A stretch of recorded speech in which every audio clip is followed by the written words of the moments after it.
Olá, nós estamos de volta com Vanguarda Comunidade, direto do estúdio da Rede Vanguarda em Taubaté. E hoje a gente antecipa a comemoração do Dia dos Namorados, que é dia 12, e discute sobre relacionamento com o psicólogo Paulo Cruzariol, que é de Taubaté. Paulo, primeiro eu tô de vermelho aí para enaltecer o amor nos relacionamentos. Paulo, brincadeiras à parte aí, falando um pouco da questão do relacionamento, né? Como que você estava falando de respeitar as diferenças, né? No bloco anterior você falou essa questão.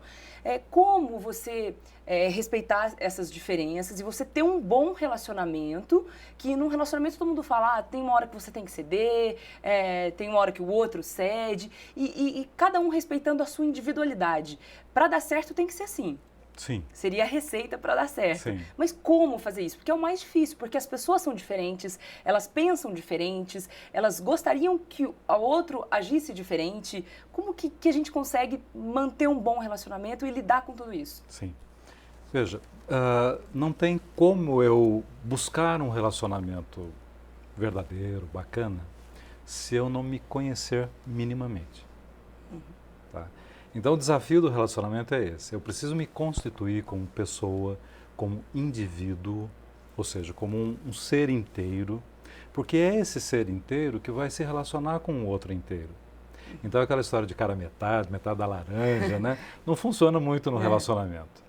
O anseio é genuíno por completude, por inteireza.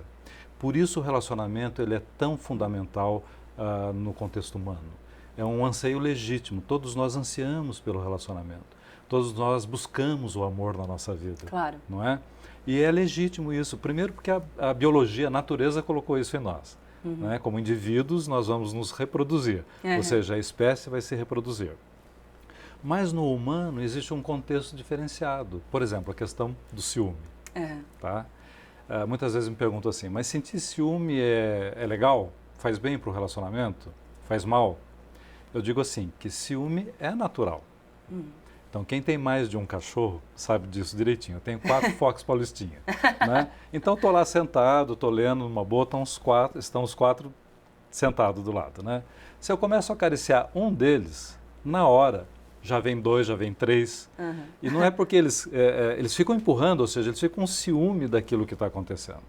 Então, ciúme é um dado natural, nós sentimos ciúme também. Mas daí eu brinco um pouco, né? Veneno de cobra também é natural. Não é? Então, qual é a diferença, então, para nós?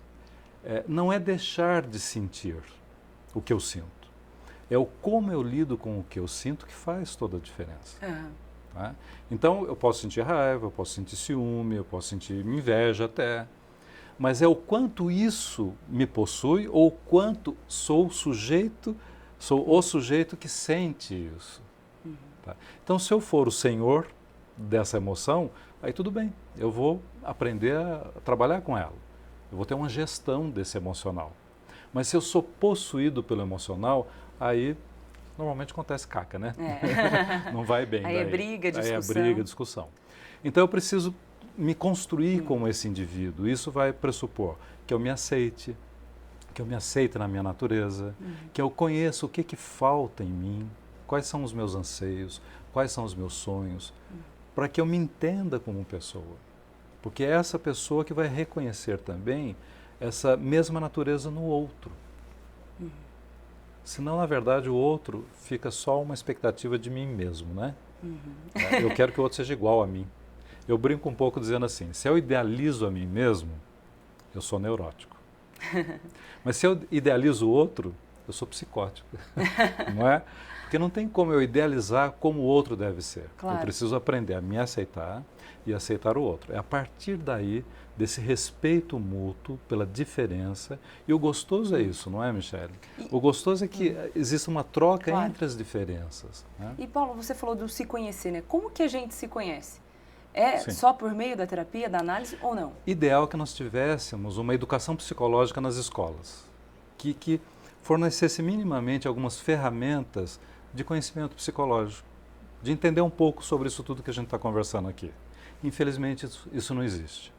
Então, o que você vai mais ver é o desentendimento na relação, é o conflito na relação, e o amor, que é uma coisa preciosíssima, vai se perdendo. Vai se perdendo, né? E, Paulo, você citou a questão do ciúme, né? De como a gente deve lidar com o ciúme. Nessas situações, a gente tem que falar com o outro, tem que colocar para fora, ou isso pode gerar briga, ou isso pode gerar discussão? Muito bom você ter tocado nesse ponto, né? A questão do relacionamento vai pedir sempre diálogo. Tá? Isso é uma frase batida, né? Que a gente precisa conversar e tal, mas por incrível que pareça, é o que a gente menos faz no relacionamento. Porque quando eu caio naquela armadilha dos papéis, eu começo a pensar assim, isso eu nem vou falar para a Michele, porque se eu falar, ela vai achar isso, isso e aquilo. Então eu não falo. Daí a Michele vai pensar a mesma coisa, eu nem vou falar isso para o Paulo, porque se eu falar, eu já sei como é que o Paulo vai reagir, então eu não falo. Então é aí que a gente tem que falar. É aí que eu tenho que sentar e conversar, numa boa. Olha, eu estou me sentindo assim, isso aqui não está legal, isso aqui está legal, vamos conversar? Está legal para você também? Né? Porque nós vamos construir o quê? Uma relação de intimidade. Então eu vou dizer como eu estou, como eu me penso, como eu me sinto. E o espaço também para você fazer isso. E acontece o oposto, por exemplo, você falou do casal que um não fala, o outro não fala, diálogo zero. Agora acontece o oposto, um fala, o outro fala, todo mundo fala e ninguém se entende. Sim. E como lidar com isso? Como chegar no bom senso ali no meio? Se o casal não consegue sozinho, aí a gente vai para a terapia de casal. Ou seja, entra um mediador para ouvir as partes. Tá? Você atende casais, né? Sim, você também. falou que atende casais.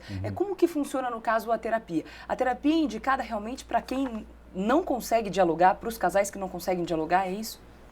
Sim, essa é uma das funções da terapia de casal, ou seja, o terapeuta ele passa a ser o mediador dessa relação. Então ele dá vez para esse aqui falar e dá vez para esse outro aqui falar também, que é o que não acontece. Né? E aí se faz um trabalho baseado no sentimento que ainda existe entre essas pessoas. Tá? E o psicólogo, ele consegue identificar isso? Se ainda há um sentimento? Sim. Ou sim. se... Então a terapia de casal não é garantia que a relação vai ficar bacana. Pelo contrário, pode-se chegar à conclusão que aquele relacionamento já teve seu tempo. Já teve o tempo, né? Já acabou. Paulo, eu vou te pedir licença novamente, a conversa está ótima, que bom. Mas infelizmente o nosso tempo está acabando, a gente vai para o último bloco daqui a pouquinho, não saia daí.